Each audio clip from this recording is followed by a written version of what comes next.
विशाल भूमध्य सागर है।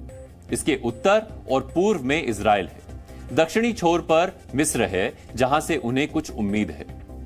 गाजा पट्टी से मिस्र की करीब 10 से 12 किलोमीटर लंबी सीमा जुड़ती है, लेकिन मिस्र में दाखिल होने के लिए केवल एक ही सीमा है, जिसे राफा बॉर्डर क्रॉसिंग कहा जाता है। देखा जाए तो गाजा पट्टी के लोगों के लिए इजराइल की धमकी के बाद दूसरे देश भागने का एकमात्र रास्ता राफा बॉर्डर क्रॉसिंग ही है। लेकिन गाजा के लिए सीमाएं खोली हैं, लेकिन फिलिस्तीनी शरणार्थियों को नहीं आने दे रहा। बहुत कम लोग जानते हैं कि वर्ष 2005 में गाजा पट्टी पर हमास के नियंत्रण के बाद से ही इजराइल ने गाजा पट्टी की सीमाओं को सील किया हुआ है। गाजा बॉर्डर को सील किए जाने में मिस्र ने इजराइल का पूरा साथ दिया है। वर्ष 2007 से ही मिस्र इस काम में इजराइल की मदद कर रहा है।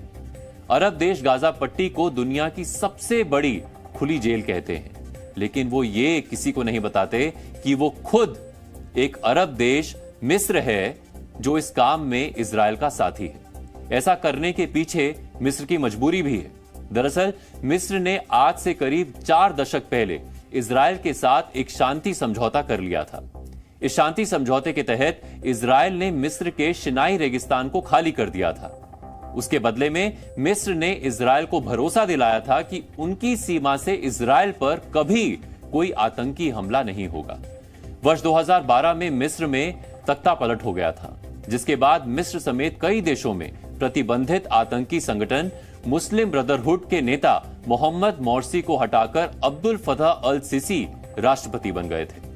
वर्ष 2012 से 2020 तक शिनाई रेगिस्तान में मुस्लिम ब्रदरहुड और फिलिस्तीन समर्थक आतंकी संगठनों ने अल सीसी और मिस्र की सेना के खिलाफ गोरिल्ला युद्ध शुरू कर दिया। अब्दुल फतह अल सीसी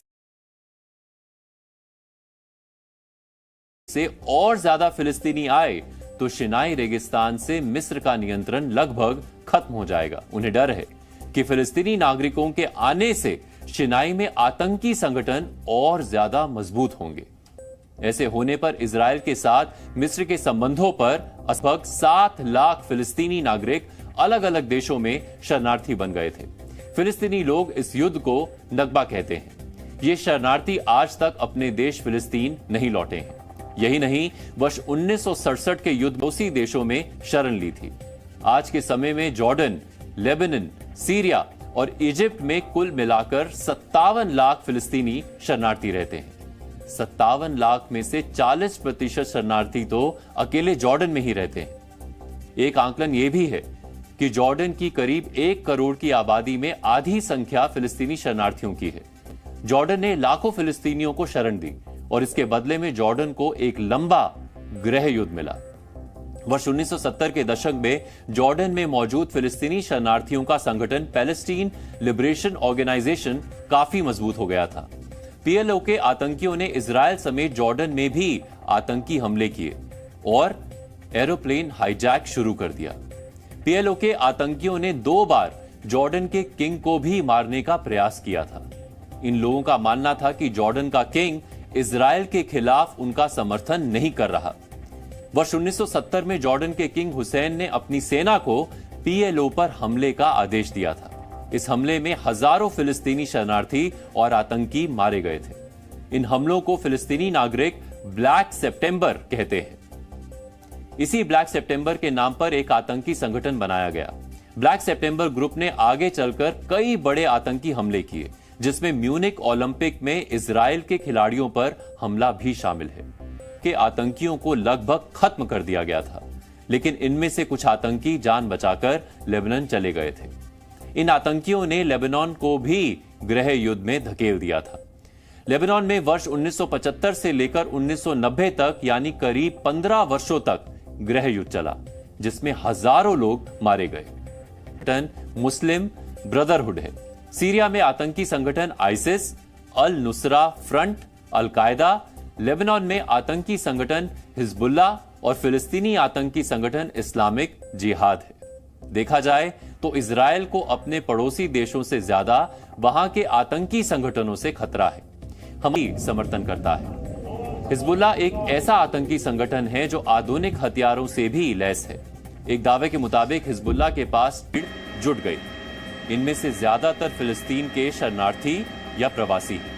विडंबना यह है कि हमास के हमले में अब तक ब्रिटेन के 17 नागरिक पर असर पड़ा है। इनमें से कुछ की हत्या कर दी गई है और कुछ अभी तक लापता है। बावजूद इसके फिलिस्तीन के आतंकी संगठन हमास के समर्थन में लंदन के अंदर इतना बड़ा प्रदर्शन किया जा रहा है। फिलिस्तीन के प्रवासी और शरणार्थियों ने जर्मनी की कानून व्यवस्था को हाशिए पर ला दिया है। यहां भी इन लोगों ने फिलिस्तीन और हमास के समर्थन में प्रदर्शन किया। ये लोग जानकर भी अनजान बन रहे हैं। दरअसल आतंकी संगठन हमास के हमले में एक जर्मन लड़की के साथ हुई बर्बरता पूरी दुनिया ने देखी। बावजूद इसके चरमपंथी समर्थकों का दल जर्मनी में ही प्रदर्शन कर रहा है। ये जितने भी लोग हमास के आतंकी हमले की निंदा ना करते हुए उनके और फिलिस्तीन के समर्थन में नारेबाजी कर रहे हैं, ये लोग अपनी जमीन के लिए लड़ने अपने देश नहीं जाना चाहते। ये वही लोग हैं जो दूसरे देशों में रहकर आतंकवादियों का समर्थन कर रहे हैं। हमास जैसे आतंकी संगठनों को आजादी के लड़ाके बता रहे हैं, यानी फ्रीडम फाइटर्स। लेकिन फिलिस्तीन के खराब हालातों में उसके देश के ही नागरिक मदद के लिए वापस नहीं जाना चाहते। एक तरफ ये फिलिस्तीनी प्रवासी शरणार्थी और समर्थक हैं जो ब्रिटेन और यूरोपीय देशों के सुरक्षित माहौल में रहकर विरोध का नाटक कर रहे हैं, वह के लिए सब कुछ छोड़कर लौट रहे हैं।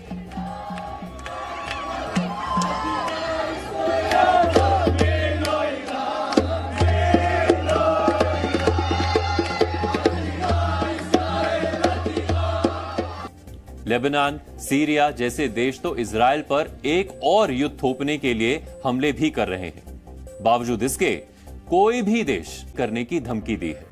आपको बता दें कि गाजा के इसी उत्तरी हिस्से में मौजूद इरेस क्रॉसिंग से ही हमास के आतंकी इजराइल में दाखिल हुए थे।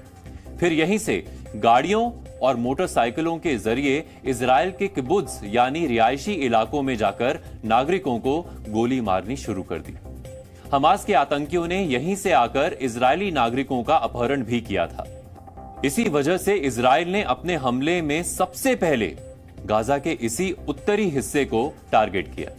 इस उत्तरी हिस्से में ही गाजा सिटी पड़ता है। इजराइल ने जमीनी हमले करने से पहले गाजा पट्टी के नागरिकों से यही हिस्सा खाली करने की धमकी दी थी। इसमें जो हिस्सा आप एक लकीर के तौर पर देख रहे हैं, उसको आप एक रोड समझिए, जिससे होकर गाजा पट्टी के उत्तरी हिस्से से निकलने की अनुमति दी गई है। गाजा पट्टी के दक्षिण हिस्से में मिस्र की सीमा लगती है, जिसमें 2 सीमा ही खोली जाती है। इसमें एक केरेम शेलोम गुड्स क्रॉसिंग है, जिससे गाजा पट्टी में सामान का लेन देन होता है। दूसरी है राफा क्रॉसिंग।